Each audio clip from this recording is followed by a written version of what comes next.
Welcome into OutKick the show. I'm your fearless leader, Clay Travis. I hope all of you are having fantastic Thursdays.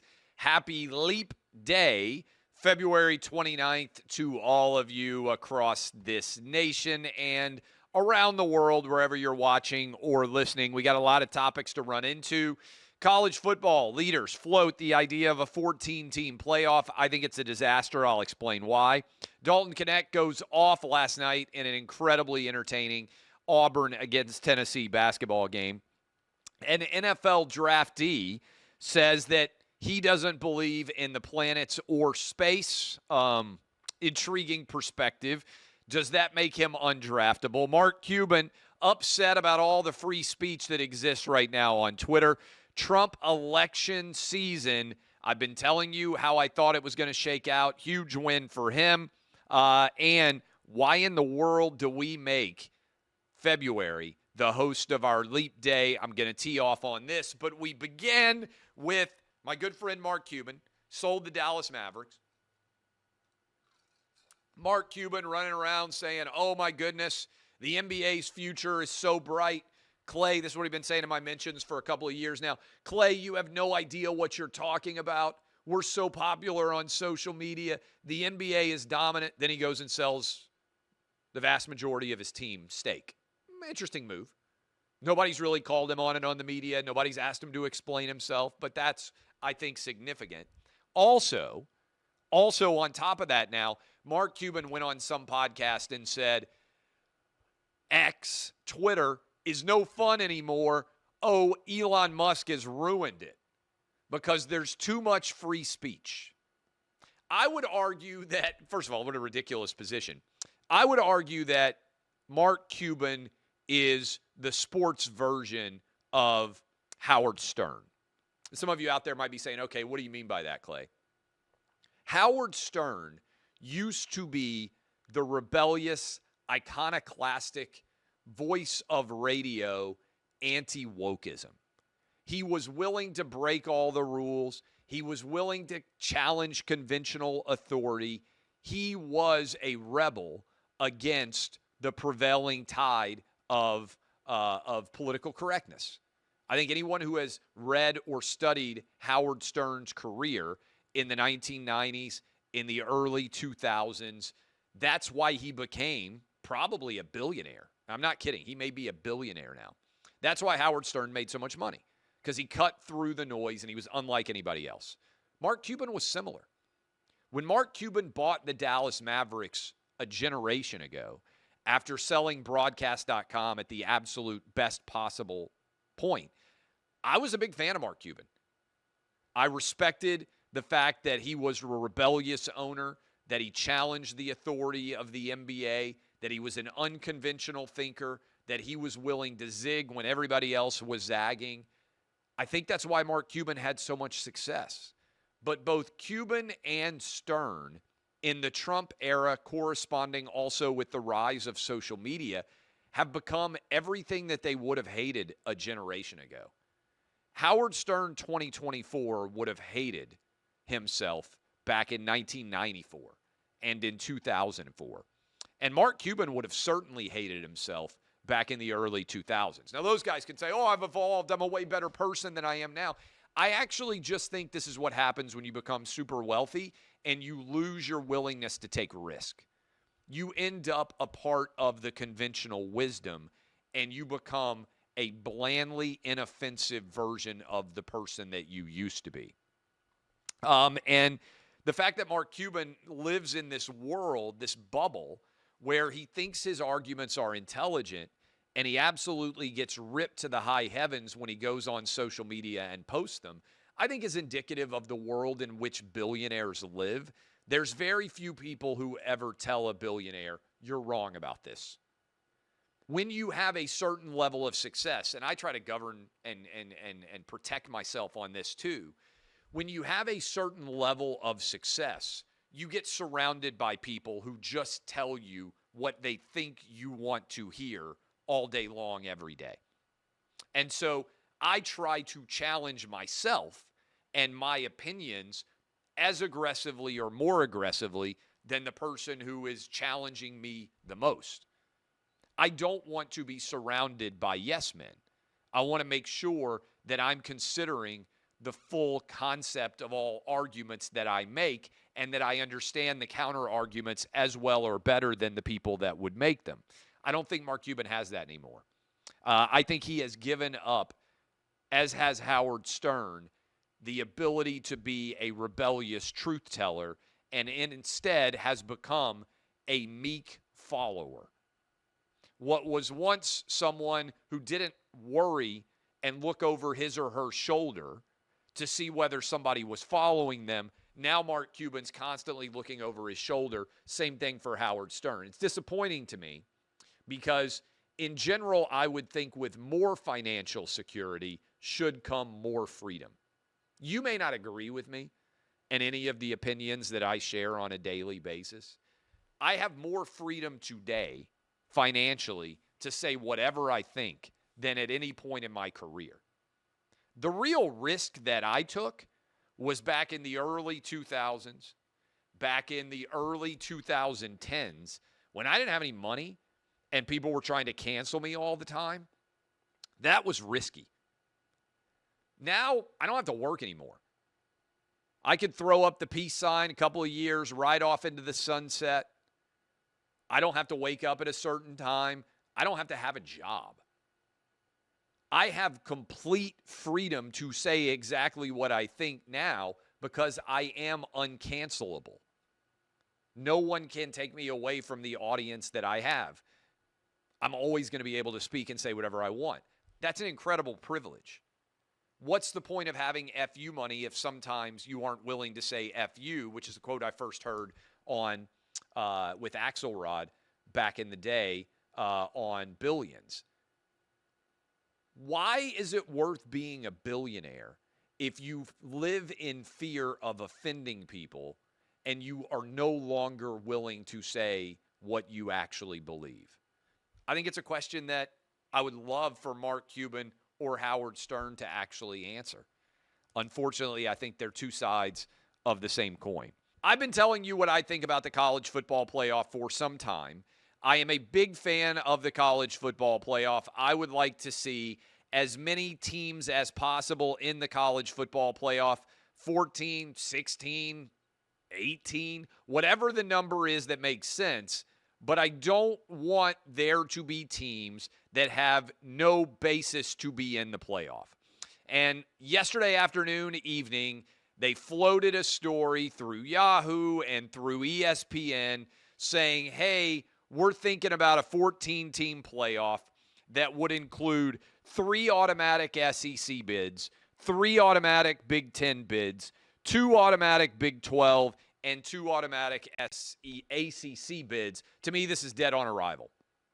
And by the way, that is, what is the math on that? 10, and then there would be 4 other bids, 1 group of 5, one that would be open theoretically for Notre Dame if they were in the top 14, and then 2 other at-large teams. No.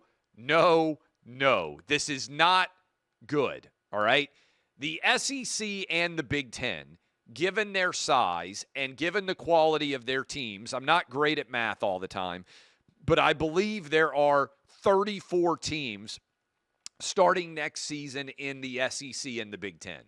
And of those 34 teams, probably 20 are of the biggest and best programs in college football. I don't think that's an exaggeration at all, right?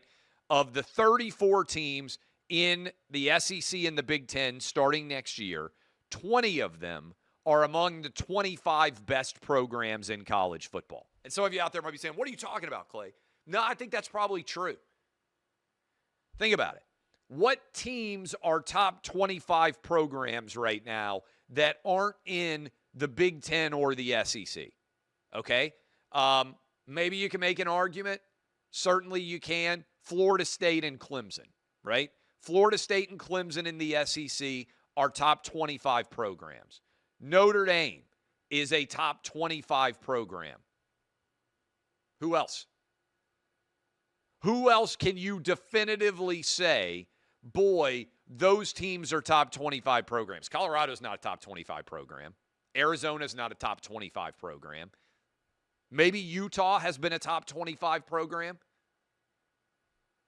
It's hard to even come up with 5 teams outside of the SEC and the Big Ten right now that are top 25 programs. I'll give you Florida State. I'll give you Clemson. I'll give you Notre Dame. I don't think anybody else is. That's not to say other teams, maybe Miami, that can cycle up. But I'm talking about over the last decade. Would you say North Carolina is a top 25 program? I wouldn't. Would you say Colorado is? I wouldn't. Would you say Arizona is? I wouldn't. Would you say Oklahoma State is? Maybe. Would you say maybe TCU, but probably not because they've only been good for the last really couple of years? My point on this is it's absolutely bonkers to give the ACC 2 teams and to give the Big 12 2 teams that automatically get into the playoff. I think most years there's a very good chance that those 2 conferences would not have 4 teams in the top 14 college football playoff rankings. I mean, would you disagree with me on that? I think most years, I understand why the ACC and the Big 12 would be sprinting to get a deal like this. I think it's a fabulous deal for them. I think it's an awful deal for the SEC and the Big 10. Put it this way. How much harder is it to be a top 3 team in the SEC or the Big 10 than to be a top 2 team in the ACC or the Big 12? No contest. It's way easier to be top 2 in the Big 12 or in the ACC than it is to be top 3 in the SEC. So this is an awful idea. And I don't know whether this is floated to potentially kill the 14-team playoff. It's an awful idea. And I think most of you out there agree with me. To me, at minimum, the SEC and the Big Ten should get about 2/3 of all playoff spots, right? So if we're going to have a 14-team playoff, to me, the SEC and the Big Ten should get 9 or 10 of those spots. I don't think that's crazy at all. I think the Big 12 and the ACC are fortunate to be guaranteed 1. And I think the Power 5 is fortunate to be guaranteed 1. And I think Notre Dame only having to be in the top 14 is not that high of a standard to get Notre Dame guaranteed. So I don't know who came up with this idea, but I think it is awful. And I think college football fans overwhelmingly agree with me and are rejecting this in general. My position from the straightforward has been for some time, just take the top 12 in the college football playoffs. Just take the top 14 in the college football playoff. Just take the top 16 in the college football playoff. I don't know why the group of 5 has to be guaranteed a spot. If you can't make the top 12 or the top 14 or the top 16, why do you deserve a playoff spot? I mean, honestly, I don't understand this discussion. That seems very fair to me.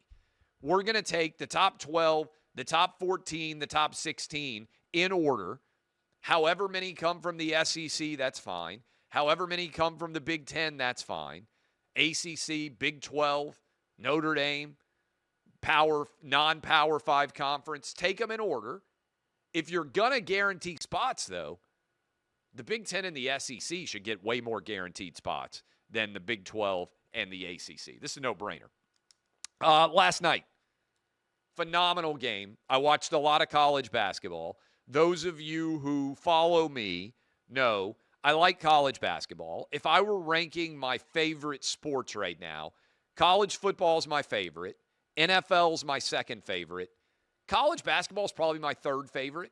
And then probably Major League Baseball. That's probably the way I would rank my 4 favorite sports right now if I had to rank them in order. Baseball's surged of late. I've always liked college basketball. The NBA has fallen. I used to like the NBA a lot more than I do now. But college basketball, to me, is really about a 6-week sport. When the NFL ends, I pivot and suddenly watch college basketball almost nonstop all the way through the NCAA tournament through early April when we crown a champ. Then obviously we got the Masters coming on. That's a lot of fun. But last night, Dalton Knect had one of the best games that I have ever seen a college basketball player have. 39 points, 12 of 21 from the floor, 5 of 8 from 3. He did it all. Made outside shots, took the ball inside, made mid-range jumpers, finished at the rim with his right and left hands, dunked the basketball. He put Tennessee on his shoulders. In the final 12 minutes of the game in Knoxville, Dalton Knect had 25 points. All of Auburn had 21. I've never seen in a modern era someone take over a college basketball game like that. There have been people who scored more points. I don't remember in a 12-minute span 25 points being scored and one guy outscoring the whole other team by himself, despite the fact that they were throwing 2 and 3 defenders at him, just saying we got to have somebody else beat us. I think Dalton Knect is the best player in college basketball this year. I understand Zach Edey is probably going to win it for Purdue. Big man, 7'4", dominant force inside. I understand that he's probably going to win it. I think Dalton Knect is, however, the best player. Auburn's a top 5 defensive team. If I'm an Auburn fan, I watch that game. You score 84 points. You played really well on the road. You fought back from a 9-point deficit, took an 8-point lead, then gave it up late. I look at that and say, we just got beat by a better player. Dalton Knect put Tennessee on his shoulders, won that game. As a result, we got a big game coming up on Saturday. Tennessee's going to go to Alabama. South Carolina gets a big win over a collapsing Texas A&M team. Alabama goes on the road, bounces back after giving up 117 to Kentucky. Shepherd hits a big runner. This was on Tuesday, but against Mississippi State. Going to be an exciting SEC basketball tournament. And this is one thing that I do believe SEC Commissioner Greg Sankey deserves a lot of credit for. When he took over, there were 3 teams making the college basketball NCAA tournament in the SEC. This year, there's going to be 7, 8, maybe if everything went perfect down the stretch, 9 teams making the college basketball tournament from the SEC. With Oklahoma and Texas joining the conference next year, it's not crazy. You can argue that potentially the SEC could be the best conference for college basketball for men in the entire country, which is out of nowhere relative to where they were when they started. I said this a while back, and people were like, what about Chris Lofton? What about Bernard King? I didn't watch Bernard King play. I didn't watch Ernie Grunfeld play. The best offensive playmakers that I have ever seen at Tennessee, Chris Lofton, Dalton Knect, and Allen Houston. I think Dalton Knect right now is the best offensive playmaker that Tennessee basketball has ever had. Not the best necessarily all-around player, not the best shooter, but the best scorer at 3 different positions, outside, mid-range, and at the rim. Dalton Knect, with his size and his ability to finish and his shooting touch from outside, I think he's the best offensive playmaker I have ever seen with the Tennessee men's basketball team. I was laughing. I was having some fun with this. A NFL draftee potential, name is Taylor Owens, I believe from Texas Tech, said in his interview today that he doesn't believe in space or other planets, that he is a flat earther, and they make a lot of good arguments. Funny. Is it so dumb that you would be unwilling to draft him? I think this is such an interesting question. Could an NFL player who is otherwise talented have an opinion that you find to be so ridiculous that you say, we can't hire you to play the game of football? Like, if I were advising Taylor Owens, I would say, yeah, you know what? If you make a few Pro Bowls and you want to go full Kyrie Irving and say some crazy stuff, your talent speaks for you more than your opinions. I would think that would be probably the best advice that I could give. And I think the position matters some. If Caleb Williams was saying this, I think people would think differently than this guy, Taylor Owens. But I also think it actually crystallizes for me because the more I thought about it, it's all about the tape. If I'm an NFL owner, I might think that it's crazy that you don't believe in space or other planets. But if I put the tape on and you're really talented, I got to be honest, I don't know that there's an opinion you could share, even one like this that is so dumb, I would say I don't think we could hire him to play college, to play NFL or NBA or Major League Baseball or the NHL. This, to me, is one of the great lessons. So long as your talent exceeds your problems, you'll always be employed. Super dumb opinions don't impact, in my mind, whether you should be drafted or not. It's all about your talent. If this guy's a borderline guy, right? If it came down to, hey, we really can't tell the difference between this guy and another guy, I'd probably go with the guy who believed in space and planets. But if he's way better, if Caleb Williams came out and he said, hey, I think Jupiter's made up. I don't believe the planet Jupiter exists. You're like, wait a minute, you think like big red spot, everything having to do with Jupiter? I think they have a ring, right? Jupiter has a ring, not the rings like Saturn. But if he came out and Caleb Williams was like, I don't think Jupiter's there. I don't think Saturn there. I don't think that Mars is there. I don't even think that we orbit the sun. I think the Earth is flat. Caleb Williams said it. I'd put in the tape, and I'd watch him play at USC. I'd probably still draft him. I don't know that there is an opinion, even one that is clearly wrong, even one that is crazy, that is so dumb that I would be unwilling to draft. It's a fun debate. You and your buddies are sitting around, and it is leap day, and you're thinking of something. Is there an opinion that is so dumb that a super talented athlete could share it, and you would say, I can't draft them anymore? I don't think there is one. I think all that matters is your talent. All right. I want to tell you, I told you this was coming. I told you I thought the Supreme Court would take the question of whether or not Donald Trump acted within the scope of his presidential authority with the actions that he undertook surrounding January 6th, questioning the outcome of the 2020 election. That was announced yesterday after we finished this show. On April 22nd, they are hearing oral arguments. They will release, the Supreme Court will, an opinion by the end of June. I think this spells the end of the Hail Mary attempt to get the Jack Smith case in front of the D.C. jury. I think they're going to be super challenged to get the case in front of a South Florida jury. And I've already told you that I think Fani Willis and Nathan Wade, the prosecution from that duo, is effectively over in Atlanta. So I want to leave you with an idea here. This may end up being, if the Alvin Bragg case is the only one that goes to trial. Right now that's scheduled for March 25th, I believe, when they would start to select the jury in New York City.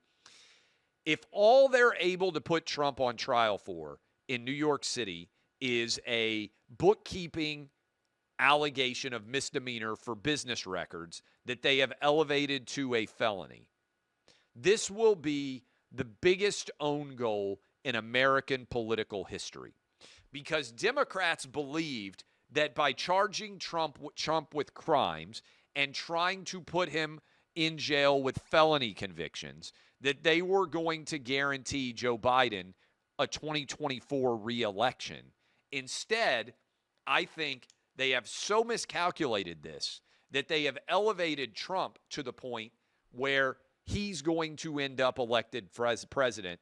If we were having the race now, it's 8 months away, but if the race voting was going on right now, I think Trump would win comfortably. Another set of swing states came out. Trump's got the lead in Nevada, Arizona, Georgia, Wisconsin, Michigan, North Carolina, and Pennsylvania. 7 swing states. He only won one of those swing states in 2020. He's leading in 6 states that he lost. He's also doing really well in Maine. I told you for a while that my over-under was one trial complete.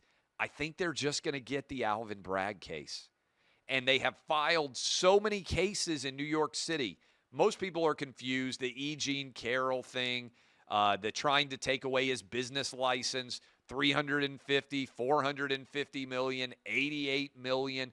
All of these requirements of civil liability are going to get roped in with the criminal liability allegations of Alvin Bragg associated with bookkeeping charges. I still question whether he has the legal ability to bring these charges. Remember, if you go back in time when these charges were brought in New York City, even left-wing political analysts and legal analysts said these are garbage charges. And now that might be the only case that is brought. I think the timing on the other three is virtually going to be impossible. This, to me, is an incredible own goal failure if, in reality, we end up with only the Alvin Bragg case. I think Trump, right now, 8 months out, has to be considered a big favorite to the extent that Joe Biden is going to remain the nominee. Finally, my wife asked me this question. My 16-year-old asked this question last night. We're sitting around the house, and they said, why do we make the leap day February 29th every 4 years? Good question. Great question, even. Why not make the leap day June 31st? Why not make the leap day occur in a time of year when the weather is really good? Only 30 days in June. Why not stick with 28 for February and every 4 years make the leap day June 31st? I haven't heard a good answer for why that wouldn't be fantastic. Maybe it has something to do with the calendar historically, but I think for most people, if you were ranking months, February would be fairly far down the list unless you're a skier or a snowboarder or you absolutely love winter sports. I think February is pretty far down the list. People are ready for spring at this point. People are ready for March Madness, weather to start to get a little bit warmer. Why not give us an extra day in the summer instead of adding an extra day in the winter? Just trying to make the world a better place. I'll be back with you tomorrow. Same bat time, same bat channel. DBAP unless you need to SBAP. My name is Clay Travis. This has been OutKick, the show.